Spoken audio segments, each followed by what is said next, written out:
It's all about stewed chicken with string beans, and we've got some ginger to bring everything together. Stay tuned, you're gonna love this video. Hey, what's up, soldiers? Chris here, CaribbeanPot.com. I do always get the giggles when I start this. Always a pleasure to have you guys here in the kitchen with me. Today we're doing a classic ginger stewed chicken with string beans in there. Yeah, I haven't had time to shave and all, kind of clean up myself a little bit, but food first, we'll organize that later. Enjoy, man.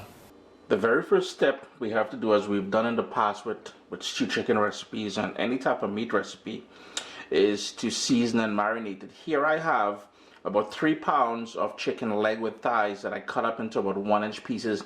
I removed all the fat that I could see. There's no skin in there.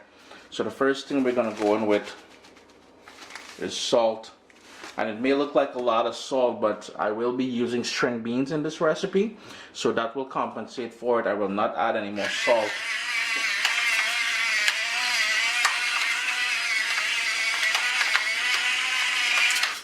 Yeah, I'm still using Kiana's electric black pepper mill there. So black pepper,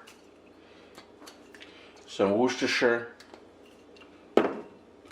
Yes, and the ketchup police are about to say something, but I'm going in with, it's my recipe, I keep saying that. A tablespoon of tomato ketchup, half of a scotch bonnet pepper, no seeds. Now if you're not into heat, leave that out, don't play brave. A medium onion cut in, well, half of a medium onion diced. Caribbean green seasoning, a heaping tablespoon of that.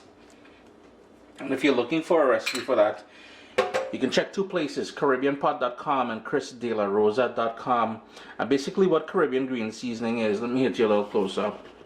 It is a blend, so you put your favorite herbs in a blender, along with some seasoning peppers with garlic and all that stuff like that. So in this one here I have thyme, shadow benny, Spanish thyme, parsley, a whole bunch of different things. You blend it and you keep it in the fridge. There you go, you always have it ready, right? Ginger, quite a bit of ginger there, julienne. So you notice how I julienne it, thin strips. Now I like ginger and I like eating ginger. A lot of people like ginger, but they don't like to actually taste big chunks of ginger. If that's the case and you're cooking for people who are, they don't like that crunching into ginger, you can grate the ginger in there. But ginger is a huge part of this recipe. It's going to give it a wonderful flavor. If you don't have ginger and you've got lemongrass, put some lemongrass in there. You're going to love it. I'm just going to give that a quick stir now and allow it to marinate for about an hour. And as we've done in the past in different stew recipes, I've got here a teaspoon of vegetable oil in a solid pan, coming up to temperature here, and I went in with a tablespoon of, turn my heat down for a second, a tablespoon of golden brown sugar. And this is the sort of the browning or the stew process here. You just excuse me for 1 minute, I just gotta take a picture. And before it goes black,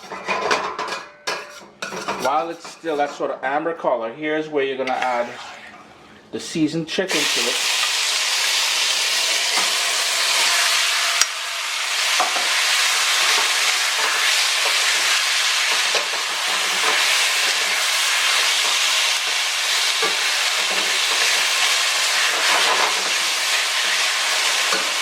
And we want to pick up all that caramelized sugar on the bottom there. If you're new to stewed chicken this way, rest assured it will not be sweet. I assure you on that. But that tends to be the one sort of question everyone seems to have. I'm just going to let that sizzle for a bit there. I'm going to put a lid on it and allow it to spring up some of its own juices. It's been about 8 minutes now, and you can see, as I mentioned, it is going to spring a lot of its own juices. I'm not sure if I mentioned to you guys, but after it came up to a boil, what I did was I reduced it to a sort of a simmer, because I wanted it to slowly cook and release all those juices. Here's where now we're going to crank up the heat to medium high and burn off all that liquid. In the same bowl where I marinated the the chicken in, I poured in 1 cup of water. That's going to go in there to help braise it after. If you're wondering why, and it has been asked before, why burn off the liquid just to add more liquid? And 2 things we're doing. We're infusing the chicken pieces with all that flavor from the bottom of the pot here, first of all, and 2, we're giving it color. We eat with our eyes, and you know, one thing in the Caribbean, we don't like pale looking meat, especially chicken, so we got to give it that nice golden color. Here I have, and I said we're going to be using string beans. I have 1 pound of string beans. I trimmed off the ends and I cut it up into 1-inch pieces, so string beans are going to be going into there pretty soon. I have it in water just to keep it nice and fresh, but I'm going to pour out the water because as soon as this burns off, the beans are going in. As all the liquid burns off, there are a couple things I forgot to mention to you all. When we first went in with that brown sugar at the start there, if the sugar goes black on you, stop and start all over again, or you will end up with a bitter tasting dish. As soon as it goes frothy, then it goes amber, that's when you add the chicken. Don't go beyond that. And the second thing is, when adding the chicken pieces to there, or even when you're moving around the the sugar in there, use a dry spoon and use a spoon with a long handle. I use the spoon with a short handle because I'm accustomed to doing this, but it can jump back at you and you really don't want melted sugar on your skin. Here's where now most of that liquid, well, all of that liquid is gone. I'm going to go in with the string beans, which we have prepped already. And just want to give it a quick stir just to coat the string bean and all that stew goodness. And your kitchen should have the lovely aroma of ginger at this point, along with other flavors. Now here's the thing, I am using water. If you wanted to use some coconut milk in here along with the water, that is fine. I'm just gonna let that go for maybe one more minute or so before I add the water. But coconut milk will give it a nice flavor as well. But here's the thing, it changes the overall flavor. I personally like it with water. So I'm going to add in that braising liquid now, and as I said, I'm using water. I'm going to bring that up to a boil. Give that a mix. We want to sort of scrape the sides to get some of that stew curry. Yeah, I made curry stew the other day. But all the brown bits on the side and everything. I'm going to put my lid on there, bring that up to a boil, and then we're going to reduce it to a simmer. You see it's come up to a boil now, so I'm going to reduce my heat to a sort of a between a rolling boil and a simmer. Nothing too violent. Put the lid back on there and let that cook until the beans are nice and tender and the chicken is cooked all the way through. It's been about 20 minutes now, and if you notice, most of that liquid has burnt off. The chicken is fully cooked. The beans are nice and tender now. Things looking good. At this point here, if I were you, I would taste it for salt. As I said earlier, I'm not going to add any more salt to mine.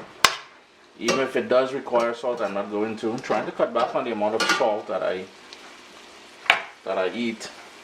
But I'm going to have this with some rice. I'm just going to turn my heat down so it doesn't burn off all that. There's a slight gravy on the bottom there. If my mom were making this dish, she would burn it all the way down. No, when I say burn, I mean burn off all the liquid. And to be honest with you, it gives it a better flavor. But I'm eating this with some steamed rice, so I need some of that liquid. The last step I like doing here, after it's fully cooked, I like going in with some tomato. Give it a quick stir. And I'm just going to allow the residual heat in the pan to fully cook the chicken. I turn off my heat. I'm going to put the lid on there and let that residual heat fully cook the tomato, or just soften it up. Chris here, CaribbeanPot.com. Always a pleasure to have you guys here in the kitchen with me. A wonderful dish. Now here's the thing. After I started recording this video, it occurred to me that I may have already done this recipe quite a while ago in the past. If that is the case, I do apologize for that. But see what? You can still enjoy it, man. Ginger stewed chicken with string beans. You can use French beans. You can use boti, which is yard bean. Very nice, man. Remember to hit that thumbs up, leave comments down below, and I have an announcement to make pretty soon. You guys are gonna like what's coming, so vibes it up, man. My little baby is here. We've got cookbooks, guys. WestIndianFoodCompany.com. Get your copy today.